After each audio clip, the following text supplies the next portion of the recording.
네, 안녕하세요. 네, 김원 교수입니다. 이번 주는 네, 안정성 확보 조치하고 이제 기술적 관리적 보호 조치를 얘기하겠습니다. 뭐가 이게 두 가지가 있느냐?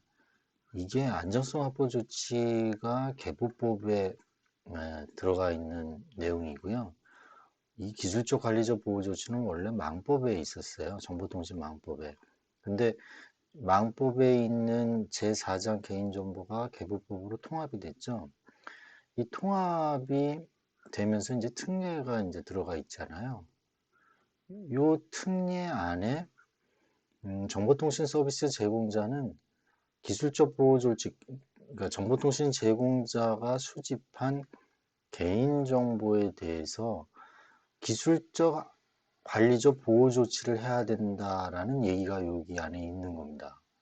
그래서 결국은 통합이 됐다 하더라도 여전히 아직도 정보통신 서비스 제공자의 경우에는 특례라는 게 여기 이제 존재하고 요 특례 안에 보면은 기술적 관리적 보호 조치가 있기 때문에 아직도 이제 분리되어 있다라고 봐야 되는 겁니다.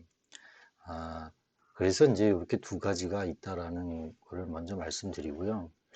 여러분들 그 개인정보에 관련된 법을 이제 법적 증거성이죠. 이걸 보실 때 항상 최근 개정된 거를 보셔야 돼요. 그러니까 제가 책을 정확하게 소개를 못하는 이유가 이 책이 발간되면 바로 구버전이 돼버려요, 이게. 왜냐하면 이 법이 계속 개정이 됩니다. 그리고 개정이 되면은 그 밑에 있는 시행령도 개정되죠. 시행규칙도 개정되죠. 고시도 개정되죠. 고시가 개정되면은 또 해설서까지 또 개정이 돼요. 그러니까 여러분들이 공부하고 있는 이 해설서가 구버전이라고 하면은 그거를 어 그러니까 최근에 나온 거지만 최근에 나온 거더라 하더라도 이미 고시가 바뀌었으면은 이 해설서가 개정이 안 돼 있으면 옛날 버전이 돼 버리거든요. 그래서 여러분들이 이 해설서를 읽으면서 이거는 틀린 거다라고 이렇게 골라낼 줄 알아야 됩니다.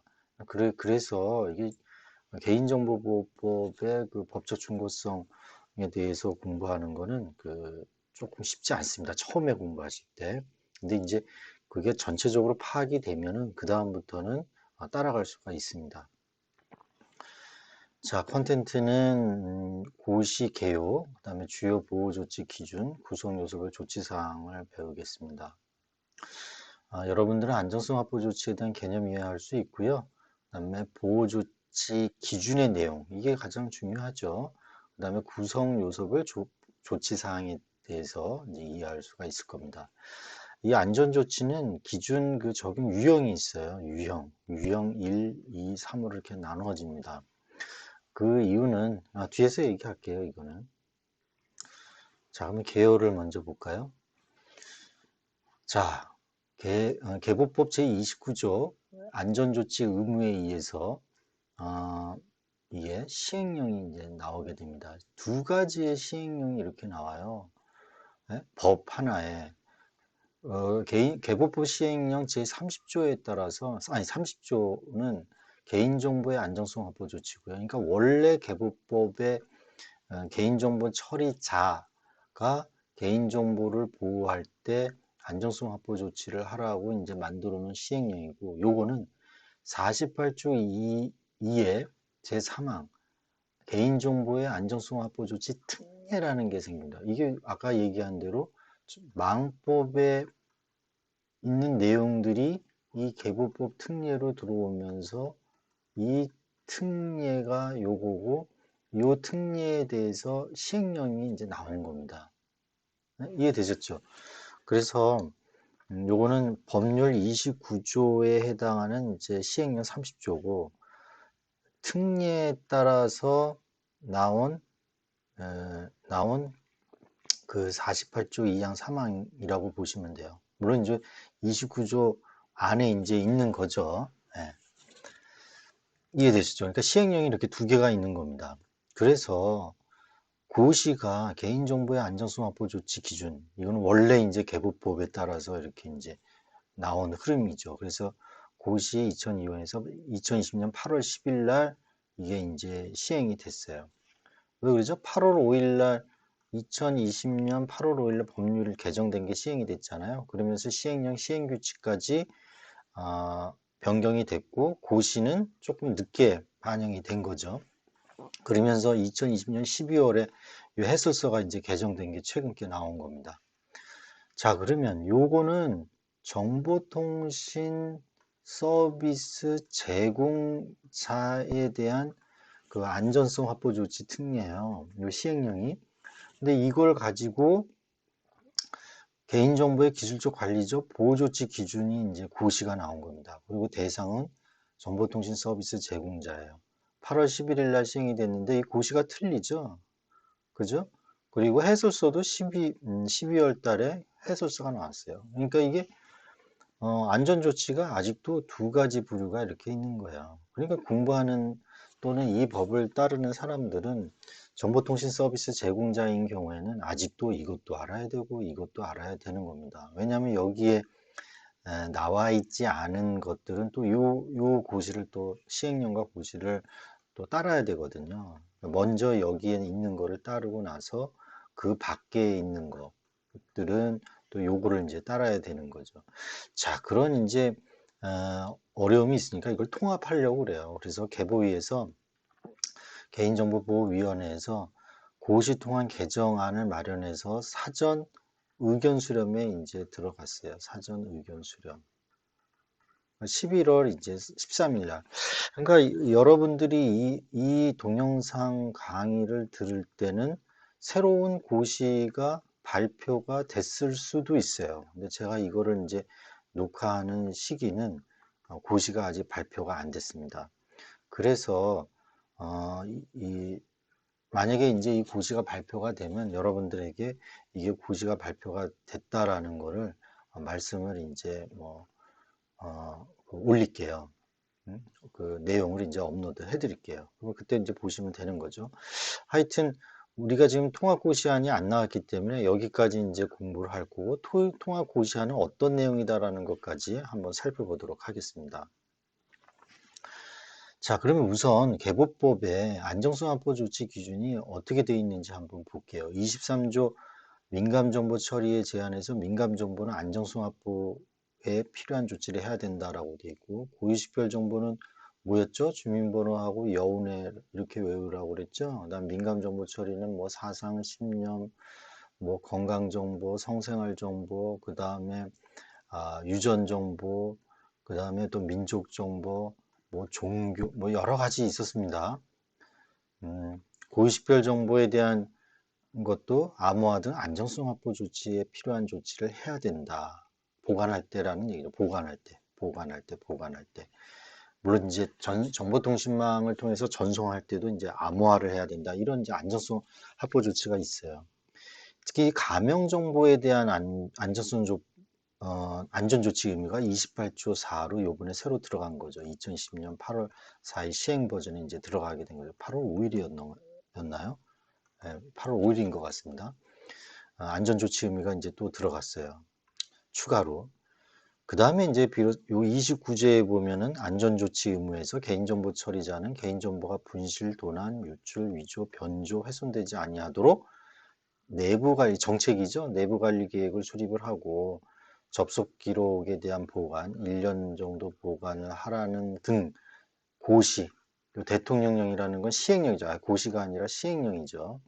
시행령으로 정하는 바에 따라 안정성 확보에 필요한 기술적, 관리적, 물리적 조치를 해야 된다. 그리고 이거를 고시할 수 있다. 고시는 이제 부처령이 되겠죠. 장관이 이제 승인을 한 네, 이런 식으로 되어 있습니다. 자, 그리고 이제 시행령으로 들어오면 여기 시행령 21조예요. 시행령 21조는 고유식별 정보의 안정성 확보 조치. 그러니까 법률 이거에 따라서 어떻게 이제 안정성 확보 조치를 해야 된다라는 걸 약간 좀 세부적으로 이렇게 나와 있습니다. 그래서 시행령 30조에 보면은 드디어 이제 안정성 확보 조치라는 각호가 이제 들어갔죠. 좀 세부적으로 들어갔어요. 내부 관리 계획 수립, 접근 통제, 접근 권한,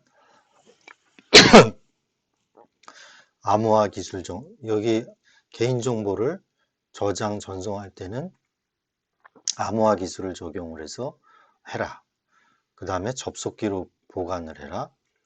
그 다음에 백신 보안 프로그램 설치 갱신, 매일 갱신을 해라. 가장 최근 업데이트된 걸로 갱신해라. 그리고 보관시설의 마련 또는 보관시설 뭐 이건 돈이 많이 들어가니까 뭐 소상공인이나 이런 경우에는 그 시건 장치가 되어 있는 잠금 장치에 설치를 해라. 이건 이제 물리적 조치죠. 그죠? 그리고 이런 거는 뭐 관리적 조치 또는 기술적 조치도 되고, 이건 기술적 조치, 이건 관리적 조치, 이건 관리적 조치, 그죠? 그 다음에 여기 보시면 1항에 따라서 1항에 따라서 요 각 호에 대한, 이건 이제 호라고 이제 얘기를 하죠.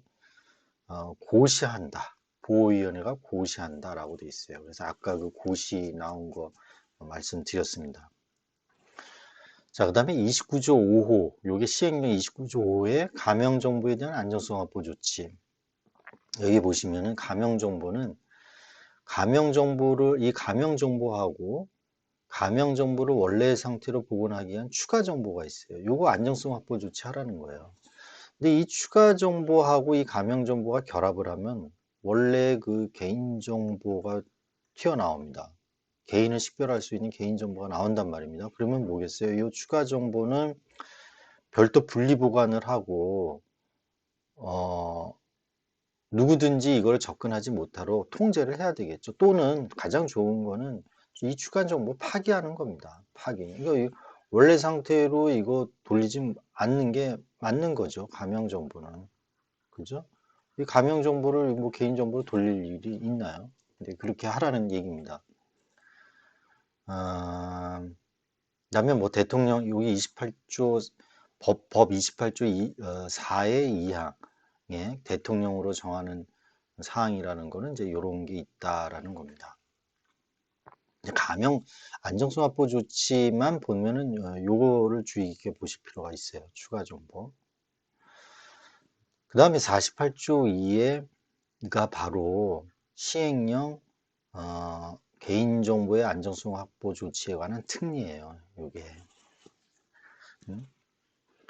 여기 보시면 이 특례에 보면은 정보통신 서비스 제공자 그로부터 이용자의 개인정보를 법 17조 제1항 1호에 따라 제공받은 자. 17조가 뭐죠? 제3자 제공이었죠. 이게 3자 제공에 따라서 제공받은 자.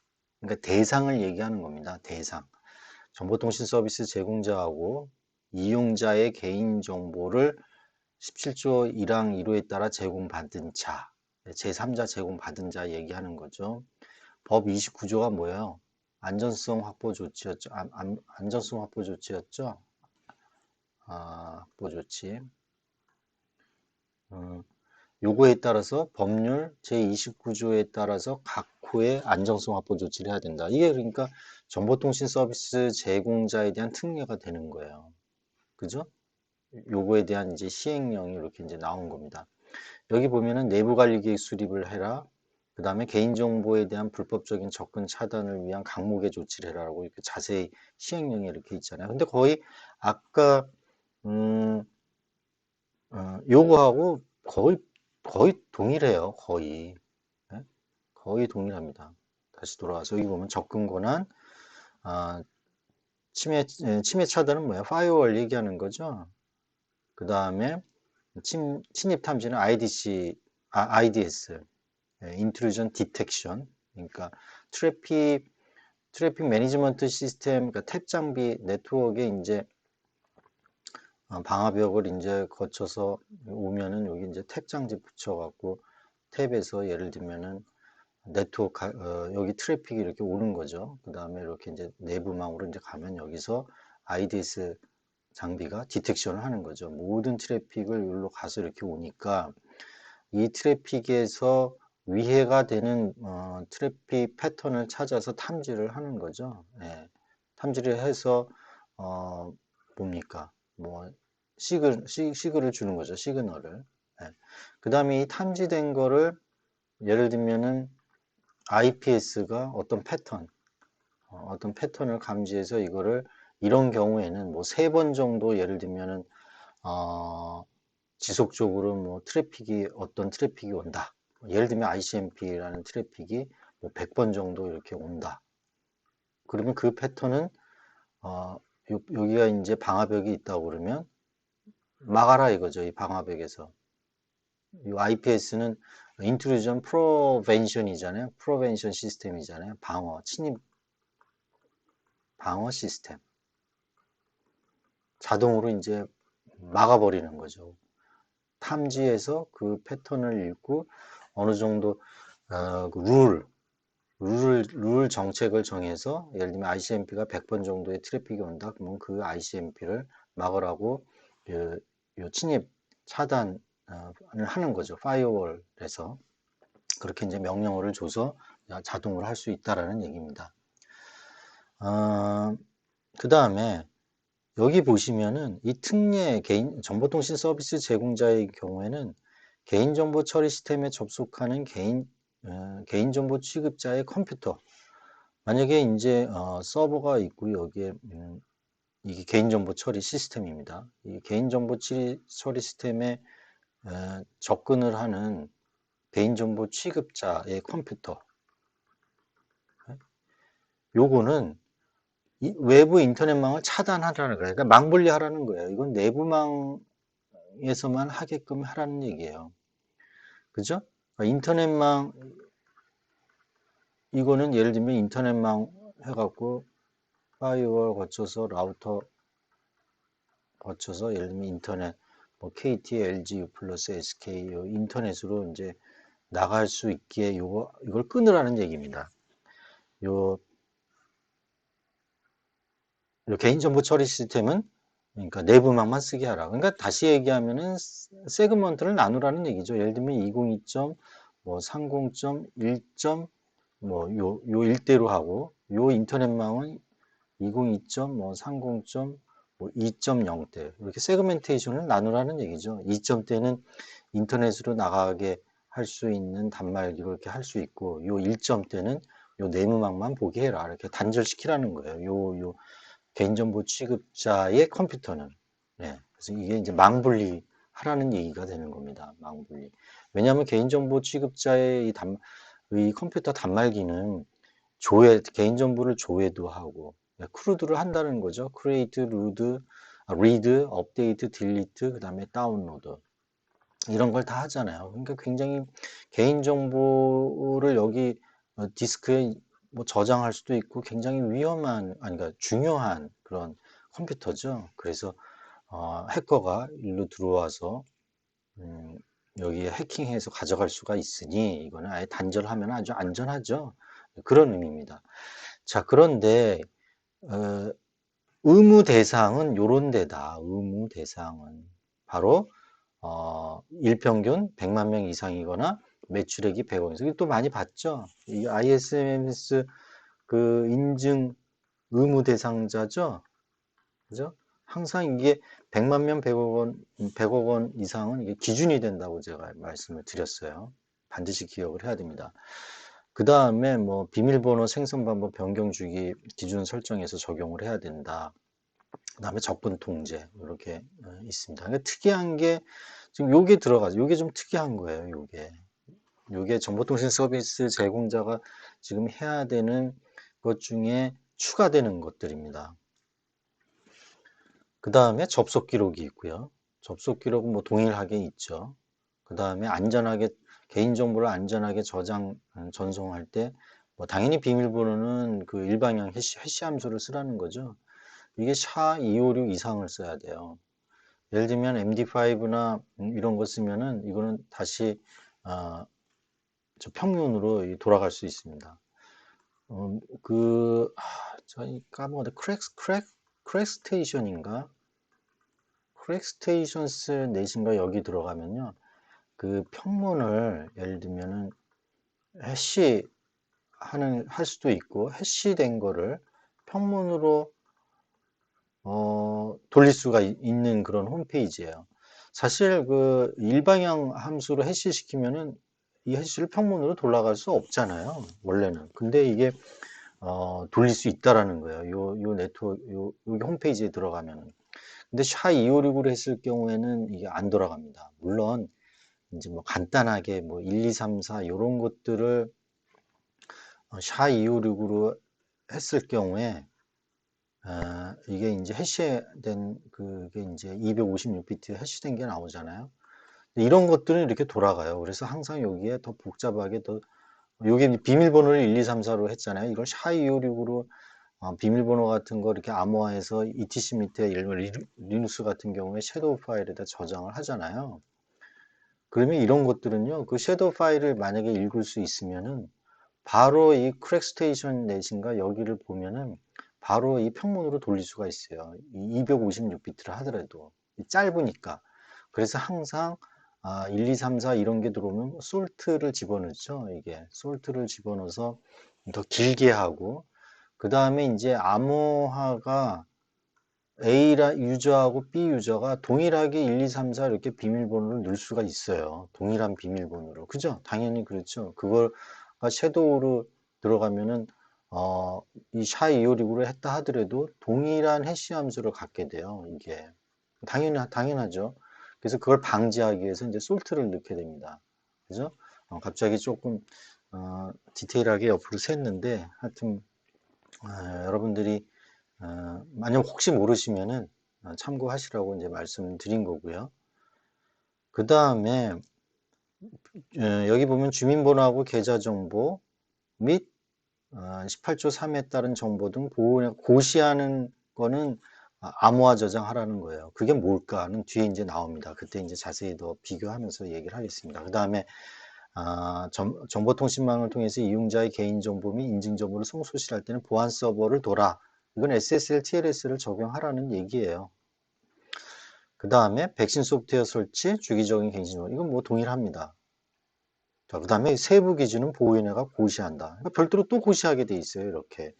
그러니까 이게 우리 ISMS하고 PIMS 이렇게 따로따로 있었는데 이게 이제 시행령 따로 있고 고시도 따로 있다가 고시는 통합을 했잖아요. 근데 이것처럼 얘도 시행령 따로 있다고 말이에요. 얘도 마찬가지로 안전성 확보 조치, 그 다음에 이건 기술적 관리적 보호 조치 이렇게 돼 있어요. 정보통신 서비스 제공자인 경우에는. 그래서 시행령이 따로 있어요. 여기도 시행령 따로 있고 고시는 이 ISMS하고 플러스 PIMS 합치듯이 고시는 이제 합치면 좋겠다라는 거죠. 어차피 개보이라는 그 뭐 단일 부처에서 이제 하는 거니까. 그래서 지금 현재까지는 고시가 따로따로 돼 있지만은 지금 고시 통합안이 나와 있고 곧 이제 고시가 통합될 겁니다. 그러니까 여러분들이 이제 세월이 지나서 이 강의를 들을 때는 아마 고시가 아마 새로 나왔을 거예요. 나온 거를 이제 보시면 됩니다. 근데 내용은 거의 똑같아요. 자, 그 다음, 목적과 용어의 정의. 예, 몇 장 더 하면 되네요. 우선 목적과 용어의 정의를 볼게요. 지금 얘기하는 거는 바로 이 개보법에서 이제 시행령이 안정성 확보 조치에 대한 시행령이 두 가지 버전이었잖아요. 요거는 이제 정보통신 서비스 제공자에 대한 시행령, 여기는 일반 개인정보 처리자 정보 주체에 관련된 이제 시행령 1. 우리가 요걸 배우는 겁니다. 지금 목적과 정의는 요 부분. 요 특례에 대한 부분은 나중에 뭐가 더 추가됐다라고 비교하면서 이제 배울 거예요. 그래서 여기는 원래 개보법 개인정보 처리자와 정보 주체의 개인정보를 어떻게 하면 안전하게 관리할 건지에 대한 안정성 확보 조치, 그거를 우선 요걸 배우면서 요 특례에 대한 기술적 관리적 보호 조치가 뭐가 있는지를 배우게 됩니다. 자, 여기서 보면 안정성 확보 조치 기준의 목적을 보면은 기술적, 관리적, 물리적 안전 조치 최소한의 기준이라고 했어요. 이게 굉장히 중요한 의미를 가져요. 왜 그러냐면 A라는 이 쇼핑몰 기업이 유출이 됐어요. 개인정보가. 그래서 이제 소송에 형벌을 이거를 이제 처벌하기 위해, 형사 처벌하기 위해서 검사가 기소를 해서 재판을 겁니다. 검사가. 자, 그런데 판사가 이건 무죄라고 선고를 해요. 유출이 됐는데. 왜 그러냐면 이 A라는 기업은 법적 준거성을 다 지켰다는 거예요. 그러니까 개보법, 망법, 뭐 그다음에 안정성 확보 조치, 고시, 뭐 하여튼 법에서 하라는 대로 다 했다는 거예요. 그때 당시에는 이 최소한의 기준이라는 용어가 없었습니다. 그러니 판사가 어? 여기 이제 A 기업의 변호사가 아니 법에서 하라는 대로 다 했는데 유출이 된 거 뭐 어떻게 하라는 거냐? 더 이상 어떻게 하라는 거냐? 그래서 이게 무죄가 된 거예요. 그렇게 되니까 행정부에서 이제 난리가 또 난 거죠. 어떻게 됩니까? 아, 이 기준은 최소한의 기준이다. 더 이상 하라는 겁니다. 더 이상. 그러니까 여러분들 이 기업에서요. 아무리 법적 준거성을 다 지킨다 하더라도 이게 유출이 되잖아요. 그러면 또 이 형사처벌 받게 돼요. 예. 이건 최소한의 기준이라는 거죠. 결과에 따라서 어, 이제 법이 집행이 됩니다. 벌칙이 이제 주어지는 거죠. 다만 이제 정말 이 기업은 정말 최대한 노력을 다했다라는 건 참작이 되겠죠. 이제 그러니까 뭐 기준, 양형 기준이라고 그러죠. 양형 기준이 좀 이제 낮아지겠죠. 그 사용하는 용어를 보시면요, 여긴 개인정보 처리자, 정보통신 서비스 제공자라는 용어는 없어요. 그죠? 여기는 이제 개보법에서 요 특례 정보통신 제공자에 대한 특례가 들어왔는데 요 분야에 대한 안정성 확보 조치니까 개인 정보통신 서비스 제공자에 대한 용어는 정의할 필요가 없었어요. 그죠? 없죠? 여기 없어요. 네. 그 다음에 예, 뭐 다른 거는 다 이제 알고 있는 거니까 정보 주체, 이용자라는 그런 이제 용어도 없죠. 예. 그 다음에 여기서는 유형 1, 2, 3을 나눕니다. 왜냐하면 안전조치 기준이 해야 될 부분이 한 18가지 정도가 돼요. 근데 이거를 소상공인 같은 경우에 여기 뭐 돈 벌기도 어려워 죽겠는데 이 18가지를 다 하기가 어렵잖아요.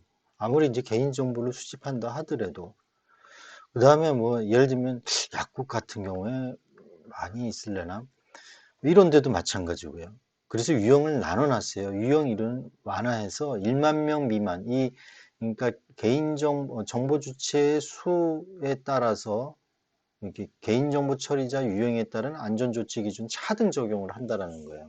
1만 명 미만인 경우는 소상공인 단체 개인은 유형 1로 하자. 그 다음에 1만 명 이상 여기 10만 명 이상 대기업, 중견기업, 공공기관 100만 명, 1만 명, 10만 명, 100만 명 이렇게 나눴습니다. 유형 3은 100만 명, 10만 명, 100만 명 이상의 중소기업 단체 이런 식으로 나눴어요. 좀 이렇게 보기가 어렵죠? 이 다음 페이지를 보면 딱 나옵니다.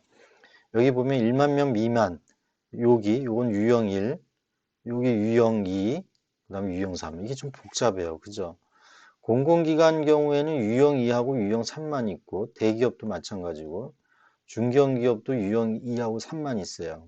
중소기업은 유형 2하고 유형 3이 있는데 여기 기준이 이제 10만 명이 되는 거죠. 그죠? 여기 10만 명.